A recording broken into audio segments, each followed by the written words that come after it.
ध्यान दो बेटा, क्वेश्चन क्या कह रहा है। क्वेश्चन कह रहा है ABCD is a cyclic quadrilateral. तो एक सर्कल बना लेते हैं पहले, और इसके अंदर एक क्वाड्रिलेटरल की बात हो रही है, तो ये बना लेते हैं।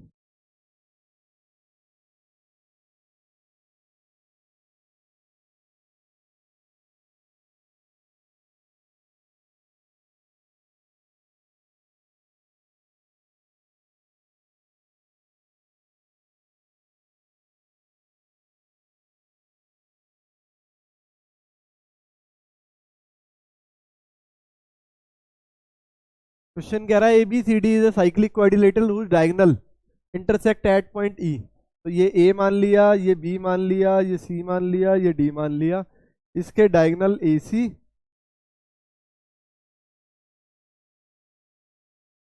और इसका डायगोनल BD इंटरसेक्ट कर रहे हैं किस पॉइंट पे? E पे। DBC equal to 70। कह रहा है ये DBC वाला एंगल, ये आपको 70 दिया हुआ, और कह रहा है BAC इक्वल टू 30। BAC आपको 30 दिया हुआ है। ये BAC मतलब ये पूरा 30 दिया हुआ है, पूरा। यही कह रहा है ना, DBC 70 है और BAC, तो बेटा ये नहीं, ये गलत हो गया, आधा। इतना BAC इतना 30 दिया हुआ है आपको। आगे पढ़ते हैं। कह रहा फाइंड BCD फाइंड आउट करना है, और AB इक्वल टू BC दिया हुआ है आपको। AB इक्वल टू BC, तो ये फिर फिगर हमारी थोड़ी ज्यादा ही बड़ी होगी, है ना। पर कोई बात नहीं, अभी हमें पता नहीं था, क्वेश्चन हमने पढ़ा नहीं था, तो अभी इसको इक्वली मान लो कि AB इक्वल है BC के। फाइंड ECD, आपको ECD मतलब ये वाला एंगल फाइंड आउट करना है, ठीक है। इस एंगल पे चलो, रेड मार्क कर दिया मैंने। अब बेटा हमें फाइंड आउट करना है ECD। बहुत इजी है।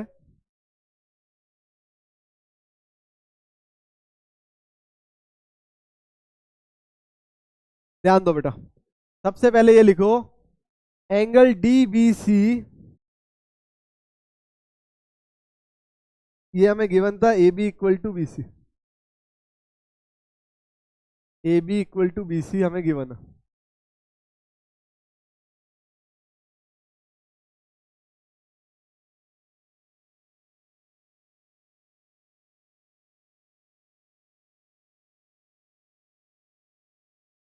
ठीक है बेटा, यहां लिखो if AB equal to BC, proof में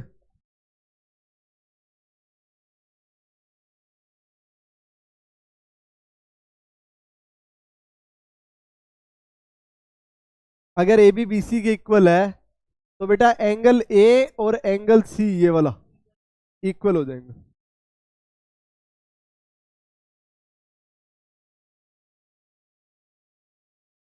एंगल AB के सामने कौन सा एंगल है?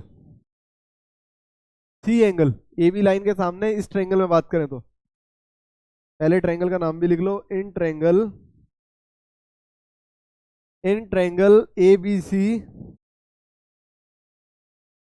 AB equal to BC। तो AB के सामने वाली साइड कौन सी होगी? एंगल C, और BC के सामने वाली साइड होगी एंगल A।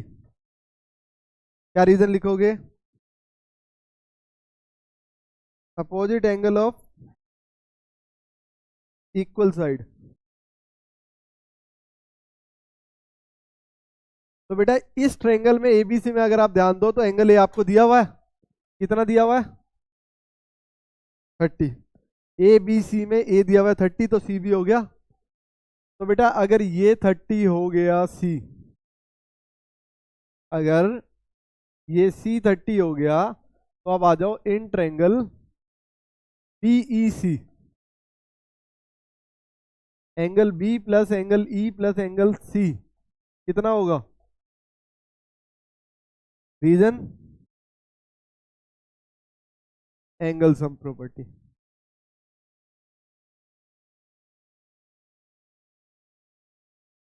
बेटा इस ट्रायंगल में देखो BEC में बी कितना दिया हुआ है 70, ई आपको फाइंड आउट करना है और सी है,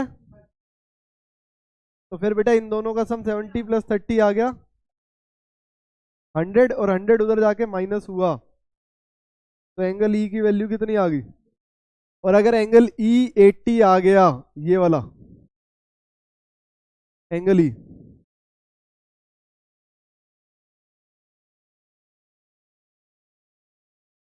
ये 80 आया है, ये 70 है, तो बेटा ये और ये एंगल मिला के लीनियर पेयर हो जाएगा।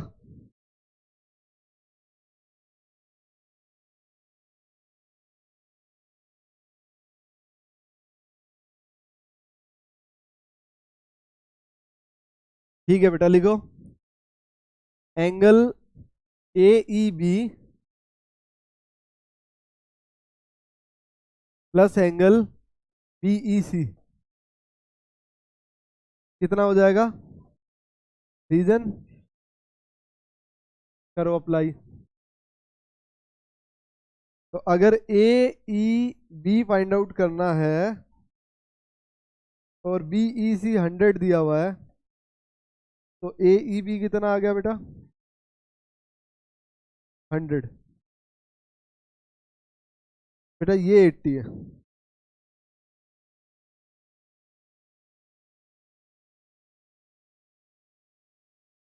BEC 80 है, ये माइनस हुआ तो AEB आ गया 100। अब बेटा ये वाला एंगल अगर 100 आ गया,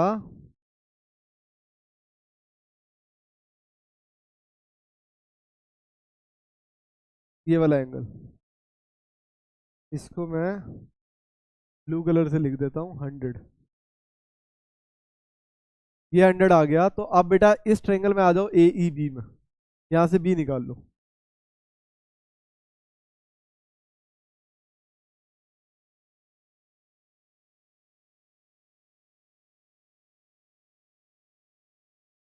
एंगल A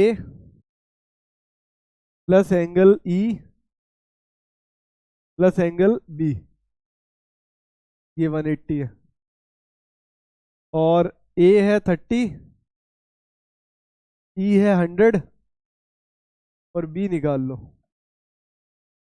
तो एंगल B आ गया 50।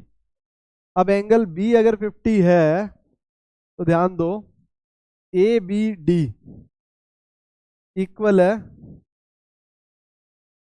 किसके, ACD के। Reason angle lies on same segment.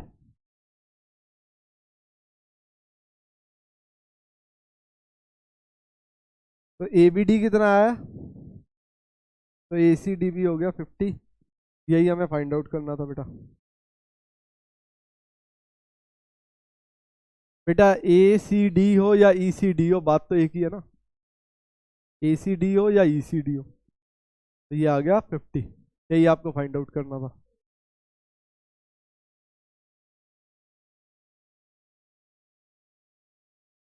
अच्छा BCD भी करना है, तो बेटा इन दोनों को ऐड कर दो फिर, एंगल BCD ये हो जाएगा PCE प्लस ECD, तो BCE हमें 30 है हमारे पास और ये 50 आ गया, तो ऐड करके आ गया 80 BCD।